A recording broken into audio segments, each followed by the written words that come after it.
Your sense of self, your very identity, can be systematically dismantled and replaced, not by force, but by a subtle architecture of psychological manipulation designed to erode your core from the inside out. This isn't science fiction. It is the chilling reality of how cults perform an identity erasure, stealing what makes you, you. In the next moments, you will understand the precise psychological blueprint behind this phenomenon, the step-by-step process used to reprogram normal people.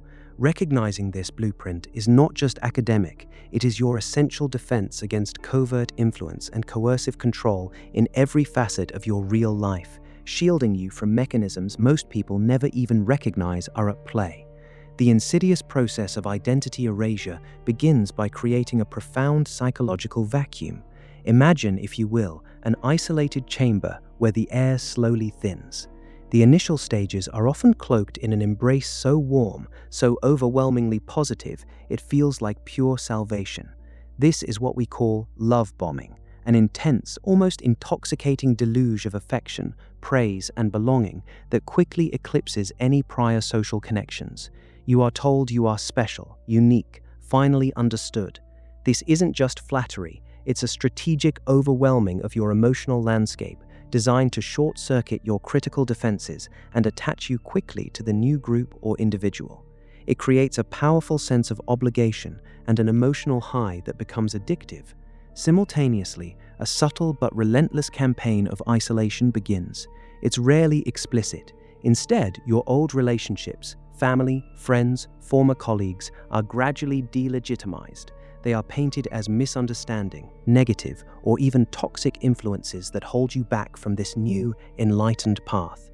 Phone calls become less frequent, visits are discouraged, and eventually, the very thought of those old connections feels like a drain on your new, vibrant energy.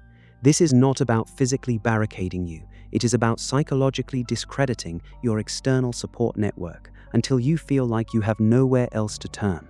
One of the most profound understandings of how this system works comes from Dr. Robert J. Lifton's groundbreaking work on thought reform, detailed in his studies of Chinese brainwashing and later applied to cult dynamics. Lifton identified 8 critical criteria that, when present, create an environment ripe for psychological reprogramming. Think of milieu control, where information and communication are tightly managed, filtering out dissenting voices and reinforcing the group's narrative. Coupled with this is mystical manipulation, where the group's leaders claim special insight or divine inspiration, giving them unquestionable authority and transforming everyday events into proof of their unique mission. This isn't just about belief, it's about altering your entire framework for interpreting reality. But here's the unsettling revelation. These profound shifts aren't confined to remote communes or obscure religious sects. These are universal mechanisms, subtle threads woven through the fabric of seemingly normal relationships, workplaces, and even wider social currents. Consider the intimate relationship dynamic, where one partner subtly, then overtly, begins to question your friendships. Why do you spend so much time with them? Don't they just bring you down? They might ask, isolating you not with locked doors, but with guilt and emotional pressure. This is milieu control playing out in your living room, controlling your social environment. Before, you might have had a diverse circle, challenging your thoughts, offering different perspectives. Now, your world shrinks to just the two of you, and their perspective becomes your only constant input. This profound narrowing of your social horizon is a critical early step. Have you ever felt compelled to agree with someone, even when your gut screamed otherwise, just to maintain the peace or avoid their disapproval? This is where the second mechanism, the insidious power of mystical manipulation, often surfaces in plain sight. In an abusive work environment, a charismatic leader might frame their grueling demands as a special mission for the company, an exclusive family bond that outsiders just wouldn't understand. They might attribute successes to their unique vision and failures to a lack of complete employee dedication, fostering an environment where critical thinking about workload or company ethics is seen as disloyalty.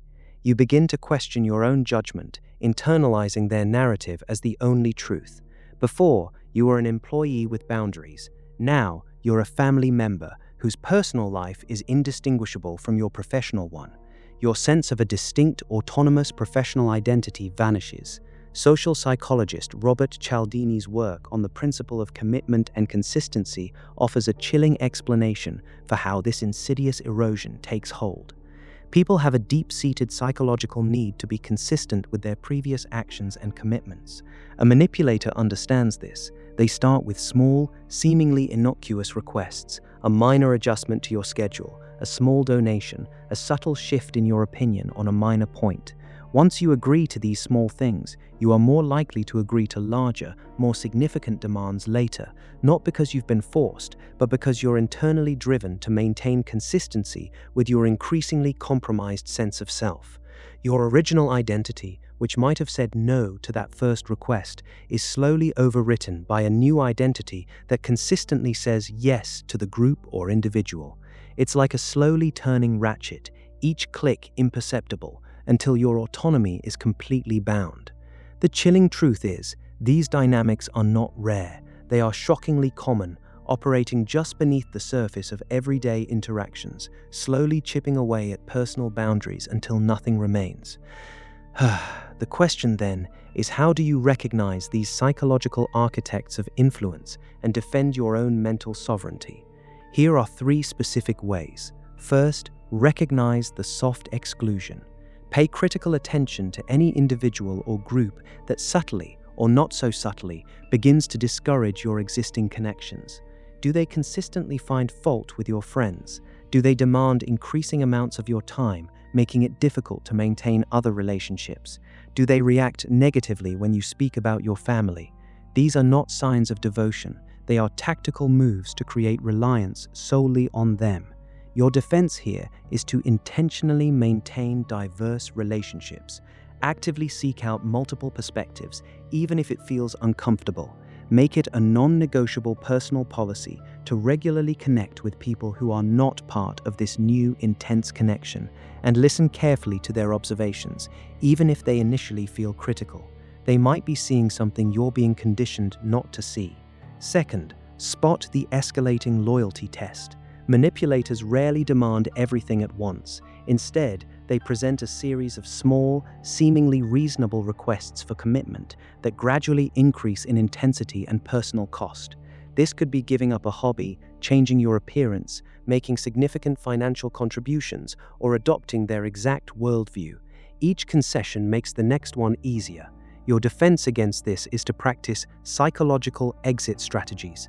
Before agreeing to any significant request or commitment from a new, intense relationship or group, mentally rehearse what it would take to say no or to walk away. Visualize the consequences, both positive and negative, of choosing your autonomy. By preparing yourself to disengage before you're fully invested, you create an internal firewall against the emotional and psychological pressure to comply. Set firm boundaries early and consistently.